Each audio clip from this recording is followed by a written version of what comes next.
Welcome to exam सहपाठी। आज के इस वीडियो में हम यूपी टेट ईवीएस यानी कि पर्यावरणीय अध्ययन के वन टॉपिक से कुछ महत्वपूर्ण प्रश्नों को सॉल्व करेंगे, जो कि हमारे भारत और उत्तर प्रदेश के परिप्रेक्ष्य में ये वनों से संबंधित महत्वपूर्ण प्रश्न होंगे। ये हमारे टॉपिक्स में आपको दिए गए हैं, ठीक है। तो पहला क्वेश्चन हम लोग इसको लेते हैं कि सर्वाधिक जैव विविधता किन वनों में पाई जाती है। तो सबसे ज़्यादा जैव विविधता पाई जाती है आपके कहाँ पे? उष्णकटिबंधीय सदाबहार वन में, या फिर मानसूनी वन में, या पर्वतीय वन में, या फिर उष्णकटिबंधीय मरुस्थलीय झाड़ियों में। तो सबसे ज़्यादा आपकी जो जैव विविधता है ये होती है आपके उष्णकटिबंधीय सदाबहार वनों में। क्यों? क्योंकि यहाँ पे सबसे अधिक वर्षा होती है। ये सबसे अधिक वर्षा वाले क्षेत्र होते हैं उष्णकटिबंधीय सदाबहार वन। यहाँ पर अधिक तापमान होती है और अधिक वर्षा होती है। वर्षा यानी कि 200 सेंटीमीटर से अधिक होते हैं। इन क्षेत्रों में आपके उष्णकटिबंधीय सदाबहार वन पाए जाते हैं। देखते हैं हम लोग मैप में कि कहाँ पे उष्णकटिबंधीय वनों के क्षेत्र हैं। तो ये आप लोग देखिए, यहाँ पे जो आपके एकदम ग्रीन कलर का दिख रहा है ये, ठीक है, एकदम साइड में ये वाला जो एरिया है ये आपका उष्णकटिबंधीय सदाबहार वन है। ठीक, इसके अलावा आपका ये आपका यहाँ पे नॉर्थ ईस्ट साइड में आपका मेघालय का जो क्षेत्र है, इन सभी क्षेत्रों में भी अधिक वर्षा होती है, इसलिए इन सभी क्षेत्रों में उष्णकटिबंधीय सदाबहार वन पाए जाते हैं और सबसे अधिक जैव विविधता भी इन्हीं क्षेत्रों में पाई जाती है। ओके, क्वेश्चन नंबर 2 की ओर आते हैं। सुंदरी वृक्ष किन वनों में पाए जाते हैं? तो सुंदरी वृक्ष जो है ये कई बार क्वेश्चन पूछा गया है आपके एग्जाम में। तो सुंदरी वृक्ष जो है ये पाए जाते हैं आपके सुंदर वन में, ठीक है, सुंदर वन वाले क्षेत्र में पाए जाते हैं। तो सुंदर वन यानी कि अब इस ऑप्शन में से आप लोग कौन सा चूज करेंगे? उष्णकटिबंधीय पतझड़ वन, ज्वारीय या मैंग्रोव वन, उष्णकटिबंधीय सदाबहार वन, या फिर पर्वतीय वन। तो ये आपका जो ज्वारीय वन या फिर मैंग्रोव वन जो होते हैं इन्हीं को हम सुंदर वन भी कहते हैं और यहीं पर सुंदरी नामक वृक्ष भी पाए जाते हैं। मैंग्रोव वनस्पतियां, ये भी आपसे क्वेश्चन पूछा जाता है कि मैंग्रोव वनस्पतियां भी किन वनों में पाई जाती हैं, तो उसका भी ऑप्शन आपका क्या होगा? तो वो होगा आपका सुंदर वन, ठीक है।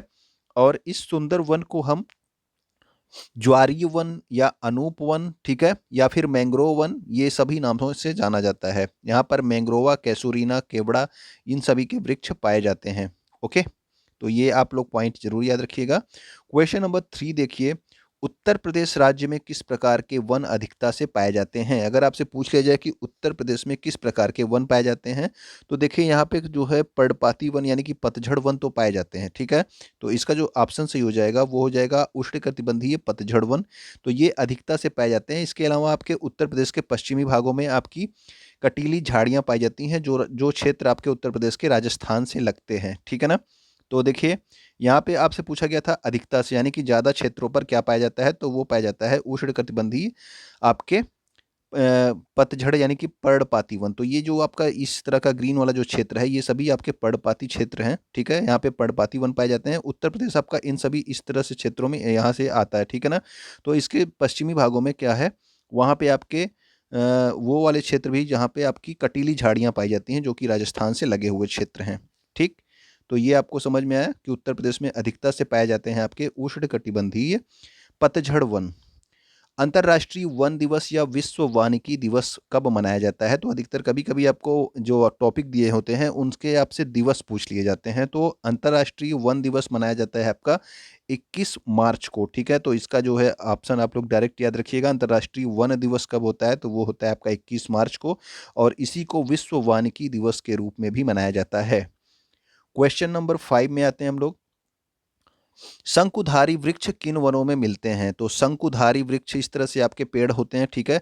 तो इस तरह से ये पेड़ होते हैं। तो इस तरह के पेड़ जो होते हैं आप अधिकतर देखोगे कहाँ पे मिलते हैं, तो ये मिलते हैं आपके पहाड़ों पे मिलेंगे, ठीक है। तो ये आपके पर्वतीय वनों वाले क्षेत्रों में पाए जाते हैं शंकुधारी वृक्ष। इनकी जो आकृति होती है ये शंकु की तरह होती है, ठीक है।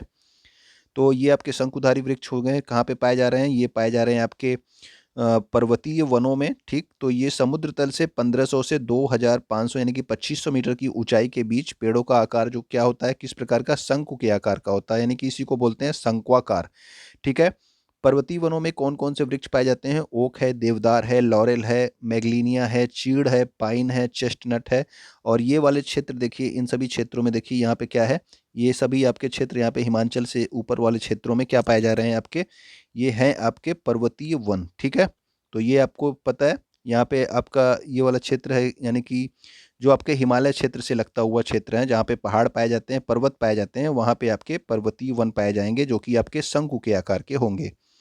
क्वेश्चन नंबर 6 में देखिए आपके सही मिलान करने के लिए पूछा गया है उष्णकटिबंधीय वन, इसका मिलान आप किससे करेंगे? तो इसका मिलान आप कर सकते हैं केरल से। अभी आपको बताया गया उष्णकटिबंधीय सदाबहार वन कहाँ पे पाए जा रहे हैं, तो वो आपके केरल में। शंकु वृक्ष यानी कि शंक्वाकार जो वन पाए जाते हैं, ये आप कहाँ पे मिला दोगे? तो ये हिमाचल प्रदेश में। हिमाचल प्रदेश आपका पर्वतीय क्षेत्र है। मैंग्रोव वनस्पति, तो मैंग्रोव वनस्पति अभी आपको बताया गया कि मैंग्रोव वनस्पति आपके सुंदर वन में पाई जाती है। पतझड़ वन, तो पतझड़ वन देखिए उत्तर प्रदेश वाला क्षेत्र था, उसके नीचे आपका मध्य प्रदेश वाला क्षेत्र था। ये सभी जो है आपके उष्णकटिबंधीय पर्णपाती वन या फिर पतझड़ वन वाले क्षेत्र में आएंगे। ठीक है, तो इनका सही मिलान यहाँ पे आपको किया गया है। आप लोग स्क्रीनशॉट लेना चाहें तो ले सकते हैं। आगे वाला क्वेश्चन देखते हैं, क्वेश्चन नंबर 7। यहाँ पे आपसे पूछा गया है कि निम्नलिखित में से कौन सा एक असत्य कथन है? तो असत्य कथन के बारे में पूछा गया है। सदाबहार वनों के वृक्ष वर्ष के अलग अलग समय में अपनी पत्तियां गिराते हैं। इसका मतलब आप समझ लीजिए, जो सदाबहार वन होते हैं उनके जो वृक्ष होते हैं वो साल के अलग अलग समय में अपनी पत्तियां गिराते हैं। यानी कि अगर ये पूरा वन है तो कुछ वृक्ष जो है इस समय पत्तियां गिराएंगे, बाकी और वृक्ष हरे रहेंगे, और उसके बाद फिर कुछ वृक्ष वृक्ष गिराएंगे, फिर ये वाले इधर वाले सब आपके हरे हो जाएंगे। तो इसीलिए ये वन जो होते हैं ये हमेशा सदाबहार यानी कि हमेशा आपके हरे ही दिखाई देते हैं। ठीक है ना? तो ये क्योंकि ये वर्ष के अलग अलग समय पे अपनी पत्तियां गिराते हैं। ठीक, तो ये वाला आपका सत्य कथन है। पतझड़ वनों के वृक्ष एक निश्चित समय पर ही अपनी पत्तियां गिरा देते हैं। इसका मतलब क्या है कि यानी कि अगर ये पूरा वन क्षेत्र है और पतझड़ वनों वाला क्षेत्र है, तो यहाँ पे क्या होगा कि जितने वृक्ष होंगे ये एक निश्चित समय जब आएगा, एक समय आएगा जब ये पत्तियां गिराते हैं तो सारे के सारे वृक्ष एक साथ अपनी पत्तियां गिरा देते हैं। तो ये आपके पतझड़ वन इसीलिए कहलाते हैं। ठीक है ना? मरुस्थलीय वनस्पतियां सामान्य वर्षा वाले क्षेत्रों में पाई जाती हैं, तो यही तो आपका असत्य कथन हो गया, क्योंकि जो मरुस्थलीय वनस्पतियां होती हैं वो सामान्य वर्षा वाले क्षेत्रों में नहीं पाई जाती। सामान्य से बहुत कम वर्षा वाले क्षेत्रों में, यानी कि जहाँ पे वर्षा नहीं होती है, एकदम कम होती है, वहाँ पे वो वनस्पतियां पाई जाती हैं, मरुस्थलीय वनस्पतियां। ठीक है। मैंग्रोव वन डेल्टा प्रदेशों तथा समुद्र के ज्वार वाले तटीय क्षेत्रों में पाए जाते हैं। तो जो मैंग्रोव वनस्पतियां होती हैं, अभी आपको बताया गया, वो आपके जहाँ पे भी आपका समुद्री ज्वार वाले क्षेत्र होंगे, तटीय क्षेत्र होंगे समुद्र के, वहाँ पे आपके मैंग्रोव वनस्पतियों का विकास होता है। ज्वारी या मैंग्रोव वनों के वृक्ष खारे पानी में भी रह सकते हैं। तो ये वृक्ष जो है आपके तटीय क्षेत्रों में जब हो रहे हैं, तो वहाँ पे आप समझ रहे हैं कि समुद्र के पानी कैसा होता है, खारा होता है। तो ये भी आपका सत्य कथन है। तो असत्य कथन आपका कौन सा हो गया? मरुस्थलीय वनस्पतियां सामान्य वर्षा वाले क्षेत्रों में पाई जाती हैं, ये आपका गलत है, क्योंकि ये पाई जाती हैं अत्यंत कम वर्षा वाले क्षेत्रों में। और कौन कौन से वृक्ष पाए जाते हैं इसमें? नागफनी, कैक्टस, खजूर, बेर, खेजरी, बबूल, कीकर, खैर, फर्न, ये सभी वनस्पतियां हैं जो कि आपकी पाई जाती हैं। तो ये वाला क्षेत्र जो है ये आपका कौन सा है? ये आपका पिंक कलर वाला क्षेत्र, ये आपके कौन सा है? ये आपका उष्णकटिबंधीय कटीली वनस्पतियों वाले क्षेत्र हैं। यहाँ पे कुछ पठारी क्षेत्र हैं, यहाँ पे भी आपकी ये वनस्पतियां इस तरह की पाई जाती हैं। ओके, क्वेश्चन नंबर 8 में आते हैं। राष्ट्रीय वन नीति में संशोधन कब किया गया? तो वन नीति आई कब थी? तो वन नीति आई थी 1952 में। ठीक है, यानी कि स्वतंत्रता के बाद वन नीति आई थी 1952 में, उसमें संशोधन किया गया 1988 में। ये अभी अभी आपके यूपी आपके हाई कोर्ट के एआरओ में ये क्वेश्चन पूछा गया था। ठीक है, तो इसका भी जो है आप लोग पॉइंट याद रखना, क्योंकि ये आपके संबंधित है वनों से, और आपके टॉपिक में ये दिया गया है। 1894 में ईस्वी में सबसे पहले वन नीति का निर्माण हुआ था। यानी कि आपका जब आप भारत स्वतंत्र नहीं हुआ था तब की बात हो रही है। तो 1894 में सबसे पहले वन नीति बनाई गई थी, और 1952 में प्रथम वन नीति का निर्माण किया गया। अधिकतर ये क्वेश्चन पूछा जाता है। अगर प्रथम वन नीति पूछेगा तो आपका ऑप्शन आपका 1952 ही दिया जाता है। ठीक है ना? और उसका संशोधन कब किया गया? उसमें उन पर संशोधन किया गया 1988 ईस्वी में। राष्ट्रीय वन नीति के अनुसार कितने प्रतिशत भाग पर वन होने चाहिए? तो वन नीति में संशोधन किया गया 1988 में, तो उसमें बताया गया कि भारत में कुल कितने प्रतिशत भाग पर वन होने चाहिए? तो ये आपका है 33% भाग पर। ठीक है, तो इसमें आपको याद रखना है कि लगभग 33% भाग पर वन होना चाहिए। ये कहा गया है कि इतने भाग पर वन होना चाहिए। इस समय उतने भागों पर है नहीं, लेकिन होना चाहिए, ये इसमें बताया गया है। तो 1988 की वन नीति के अनुसार भारत के 33% भूभाग पर वन होने चाहिए, और जो मैदानी क्षेत्र हैं यहाँ पर 20% और पर्वतीय क्षेत्रों पर लगभग 60% वनावरण होने। यानी कि पर्वतीय क्षेत्रों पे आप घर मत बनाइए, पर्वतीय क्षेत्रों को के लगभग 60% भाग पर क्या होना चाहिए? वन होना चाहिए। और जो आपके मैदानी क्षेत्र है जहाँ पे आप लोग खेती होती करते हैं, तो उन सभी जगहों पर 20% भाग पर आपके वन होना चाहिए, ये इसमें कहा गया है। ठीक है ना? वर्तमान समय में भारत के कुल भौगोलिक क्षेत्रफल का कितने प्रतिशत वनावरण क्षेत्र है? तो अभी आपका बताया गया कि वन नीति में कहा गया कि 33% पर होना चाहिए। अब पूछा गया कि वर्तमान में भारत में कुल कितने क्षेत्रफल पर वनावरण है? तो वर्तमान में जो क्षेत्रफल भारत में जो है 21.67% क्षेत्रफल पर वनावरण है, ठीक है ना? तो कुल 21% लगभग पूछा जाता है, तो अधिकतर अगर आपसे लगभग पूछा जाता है तो ऑप्शन में 21% दिया होता है। एक क्वेश्चन मैंने किसी एग्जाम में इसको देखा था, ठीक है? तो लगभग जब पूछा था उसमें 21% इसका आंसर सही था, ठीक है? अगर आप है एकदम पॉइंट टू पॉइंट याद करना चाहते हैं तो 21.67 आप याद रखेंगे। तो इस समय जो वर्तमान में इसका वनावरण क्षेत्र है भारत का वो है 21.67। और उत्तर प्रदेश का भी आपसे पूछा जा सकता है, तो इसलिए आप उत्तर प्रदेश का भी याद रखेंगे। उत्तर प्रदेश के कुल भौगोलिक क्षेत्रफल का केवल 6.15% ही जो है वनाच्छादन है, यानी कि 6.15% क्षेत्र पर ही वन है उत्तर प्रदेश में। उत्तर प्रदेश आपका जानते हैं आप लोग मैदानी क्षेत्र, मैदानी एरिया है, इसलिए यहाँ पर वन कम पाए जा रहे हैं। ओके, अगला देखिए क्वेश्चन नंबर 11 में राष्ट्रीय वन सर्वेक्षण संस्थान कहाँ स्थित है? वनों से संबंधित सबसे सिंपल क्वेश्चन है जो कि कितनी बार कई एग्जाम्स में पूछा जा चुका है, तो ये आप लोग जरूर याद रखना। राष्ट्रीय वन सर्वेक्षण संस्थान आपका कहाँ पे है? देहरादून, उत्तराखंड, ठीक है? उत्तराखंड में है देहरादून, तो देहरादून उत्तराखंड में स्थित है राष्ट्रीय वन सर्वेक्षण संस्थान। तो राष्ट्रीय वन सर्वेक्षण संस्थान देहरादून ये क्या करती है? ये प्रत्येक 2 वर्ष में राष्ट्रीय वन स्थिति रिपोर्ट की घोषणा करती है, ठीक है? तो ये भी एक क्वेश्चन पूछा जाता है कि राष्ट्रीय वन स्थिति रिपोर्ट की घोषणा कितने वर्षों में होती है? तो 2 वर्षों में होती है। लास्ट जब आई थी तो 2019 में आई थी, ठीक है?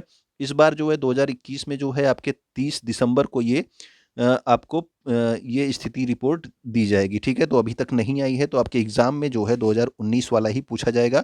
तो उससे संबंधित कुछ यहाँ पे क्वेश्चंस मैंने डाल दिए हैं, ये आप लोग जरूर याद रखना। अधिकतर जो वनों से क्वेश्चन पूछे जाते हैं वो वन स्थिति रिपोर्ट से ही पूछे जाते हैं, ठीक है? तो वन स्थिति रिपोर्ट के 3 से 4 क्वेश्चन होंगे, वो आप जरूर याद रखेंगे। सर्वाधिक वनावरण प्रतिशतता वाला राज्य, यानी कि सबसे ज्यादा प्रतिशतता, यानी कि वनावरण की प्रतिशतता किस जो है राज्य में है, तो प्रतिशतता अगर पूछी जाएगी तो वो उसका ऑप्शन होगा क्या आपका? वो होगा आपका मिजोरम, ठीक है? तो अगर आप प्रतिशतता के बारे में पूछा जाएगा तो इसका हो जाएगा आपका ऑप्शन मिजोरम। तो सर्वाधिक वनावरण प्रतिशत, ठीक है? प्रतिशत की बात हो रही, कितने प्रतिशत क्षेत्र पे जो है वन है, तो ये आपके सब सर्वाधिक है आपका मिजोरम, दूसरे नंबर पे अरुणाचल है, तीसरे नंबर पे मेघालय। लेकिन अगर आपसे क्षेत्रफल के बारे में पूछ लिया जाए कि किस राज्य में सबसे अधिक क्षेत्रफल पर वन है, ठीक है? तो वन स्थिति रिपोर्ट 2019 के अनुसार सर्वाधिक वनावरण क्षेत्रफल वाला राज्य कौन सा है? तो अभी आपका वनावरण प्रतिशतता वाला राज्य कितने प्रतिशत क्षेत्र पर वहां पे सबसे ज्यादा कितने प्रतिशत पे है, तो वो आपका मिजोरम में था, ठीक है? अगला आपसे पूछ लिया जाए कि वनावरण क्षेत्रफल वाला राज्य, तो इसका ऑप्शन हो जाएगा आपका मध्य प्रदेश, ठीक है? तो मध्य प्रदेश हो गया आपका वनावरण क्षेत्रफल वाला राज्य। और वनावरण प्रतिशतता वाला राज्य कौन सा था? तो वो था आपका मिजोरम, ठीक है? तो वन क्षेत्रफल वाले राज्य, यानी कि पहले नंबर पे आपका मध्य प्रदेश है, दूसरे पे अरुणाचल है, तीसरे पे आपका छत्तीसगढ़ है। क्वेश्चन नंबर 14 में आते हैं हम लोग। वन स्थिति रिपोर्ट 2019 के अनुसार उत्तर प्रदेश राज्य का सर्वाधिक वनावरण क्षेत्रफल वाला जिला कौन सा है? तो अभी अगर सर्वाधिक वनावरण क्षेत्रफल वाला राज्य आपने देखा मध्य प्रदेश था, तो अगर आपसे पूछ लिया जाए, पूरे भारत की बात हो रही थी अभी पिछले वाले क्वेश्चन में, यहाँ पे केवल उत्तर प्रदेश के बारे में पूछा जा रहा है कि उत्तर प्रदेश में अभी आपने देखा कि 6.15% भाग पर पूरे वन थे, और उसमें से किस जिले में सबसे अधिक क्षेत्रफल पर वन है, ये आपसे पूछा गया। तो मिर्जापुर में है, सोनभद्र में है, लखीमपुर खीरी या फिर संत रविदास नगर। तो इसका जो सही आंसर हो गया वो हो गया आपका सोनभद्र, ठीक है? तो सोनभद्र जिले के सबसे अधिक सर्वाधिक क्षेत्रफल पर वनावरण है, और सबसे कम किस पे है? तो सबसे कम है आपके संत रविदास नगर में, ठीक है? तो भौगोलिक क्षेत्रफल की दृष्टि से उत्तर प्रदेश का अधिकतम वन क्षेत्रफल वाला जो जिला है वो है आपका सोनभद्र, और न्यूनतम वन क्षेत्रफल वाला जो जिला है वो है आपका संत रविदास नगर, ठीक है? तो न्यूनतम और अधिकतम आप दोनों याद रखेंगे, वनों से संबंधित ये क्वेश्चंस हैं। वन स्थिति रिपोर्ट 2019 के अनुसार किस राज्य के वन क्षेत्रफल में सर्वाधिक वृद्धि हुई है? तो सर्वाधिक वृद्धि का मतलब क्या है कि यानी कि जब पिछला रिपोर्ट आया था तो वो कितने प्रतिशत था, अब जो है उसमें कितनी वृद्धि हो गई है, मतलब कि सबसे ज्यादा और वनावरण क्षेत्र वो बढ़ा रहा है। कौन सा राज्य है जहाँ पे वनावरण क्षेत्र और बढ़ रहा है, ठीक है? तो सबसे ज्यादा वृद्धि मतलब वृद्धि की जा रही है, तो सबसे ज्यादा किसमें हुई है, तो वो पूछा जा रहा है। तो इसका जो सही आंसर हो जाएगा तो ये हो गया आपका कर्नाटक, ठीक है? तो कर्नाटक में जो है सबसे ज़्यादा वृद्धि हुई है वनों के क्षेत्रफल में। ठीक, तो ये भी क्वेश्चन आप याद रखेंगे। तो सबसे ज़्यादा आपका यहाँ पे वृद्धि हुई कर्नाटक में, दूसरे नंबर पे आंध्र प्रदेश था, तीसरा नंबर केरल था। तो पहला ही आपसे पूछा जाएगा, ठीक है, दूसरा तीसरा नहीं पूछा जाएगा। समुद्र तल से सर्वाधिक ऊंचाई पर पाया जाने वाला वृक्ष कौन सा है? तो समुद्र तल से सर्वाधिक ऊंचाई पर आपका देवदार वृक्ष पाया जाता है। ठीक है, तो देवदार जो वृक्ष है ये समुद्र तल से सबसे अधिक ऊंचाई पर पाया जाता है। लगभग 1500 से 2500 मीटर ऊंचाई पर पाए जाते हैं। और ये अभी आपको बताया गया किस वनों के उदाहरण है, तो ये आपके पर्वतीय वनों के उदाहरण है। ठीक है, तो पर्वतीय वनों के उदाहरण है। ठीक, हिमालय के क्षेत्र में ये पाए जाते हैं। देवदार समुद्र तल से सर्वाधिक ऊंचाई पर पाया जाने वाला वृक्ष है। डायरेक्ट आपसे क्वेश्चन पूछ लिया जाता है। क्वेश्चन नंबर 17 आपका है, निम्नलिखित में से किस वृक्ष को पारिस्थितिकी आतंकवादी वृक्ष कहा जाता है?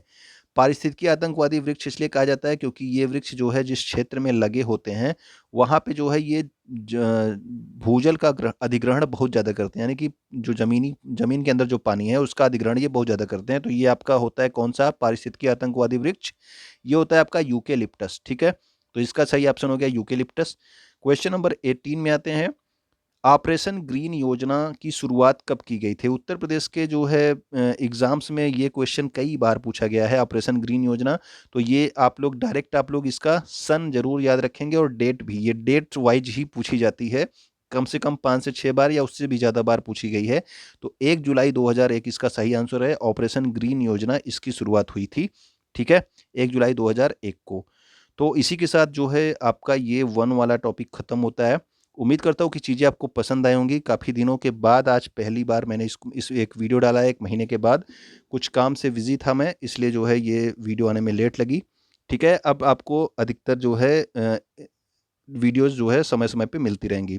वीडियो अगर आपको पसंद आए तो अपने दोस्तों के साथ ज़रूर शेयर कर दीजिएगा। वीडियो अगर आपको पसंद आई हो तो लाइक भी कर देंगे और आप कमेंट करके बताएँगे कि आप और कौन से वीडियो देखना चाहते हैं। ठीक है?